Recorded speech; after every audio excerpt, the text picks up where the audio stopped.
Hi hello friends, welcome to கவிஸ்கோம். இன்றைக்கி வெள்ளிக்கிழமை காலையில் எழுந்துச்சி குளித்து சாமியெல்லாம் கும்பிட்டுட்டு சமையல் ரூமுக்கு வந்தாச்சு. சிலிண்டர் வேறு தீரப்போகுது, என்ன பண்ணுறதுன்னு தெரியல.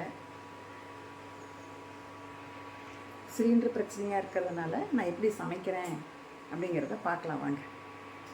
சிலிண்டர் பிரச்சனையாக இருக்கிறதுனால நான் கரண்ட் அடுப்பில் சுடுதண்ணி காய்ச்சிட்ருக்கிறேன்.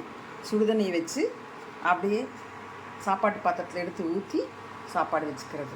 நீங்கள்லாம் இப்படி தான் பண்ணுறீங்களா அப்படின்னு சொல்லுங்கள். இந்த கரண்ட் அடுப்பில் என்னெல்லாம் சமைக்கிறேன் அப்படிங்கிறத பார்க்கலாம். இப்போ சாப்பாட்டுக்கு வச்சுருந்தா உலத்தண்ணி எடுத்து சாப்பாட்டு பாத்திரத்தில் ஊற்றி நான் கேஸ் ஸ்டவ்வில் வச்சுட்டேன். இப்போ அதில் 2 நிமிஷத்தில் தண்ணி கொதிச்சோன்னே அரிசி போட்டுக்கலாம். அடுத்தது கரண்ட் அடுப்பில் பால் காய்ச்ச போகிறேன். இதையும் கரண்ட் அடுப்புலையே வச்சுக்கலாம்.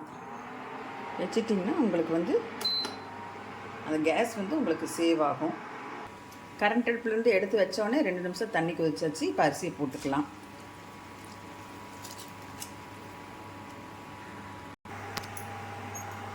இப்போ பால் பொங்கிருச்சு கரண்ட் அடுப்பில். அடுத்தது என்ன வைக்கலான்னு பார்ப்போம். இப்போ ரசத்தை கலக்கி நான் கரண்ட் அடுப்பில் வச்சுருக்கிறேன். கேஸ் ஸ்டவ்வில் ரசத்துக்கு தாள் சுடுறதுக்காக ரெடி பண்ணியிருக்கிறேன். இப்போ இந்த தாளிச்சதை ரசத்தில் ஊற்றிடலாம்.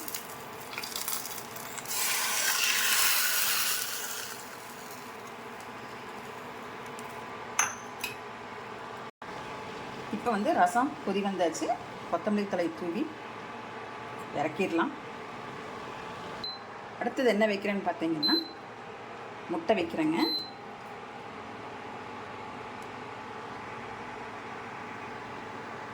இப்போ அப்படியே நம்ம வீட்டில் என்ன டிஃபன் அப்படிங்கிறத பார்ப்போம்.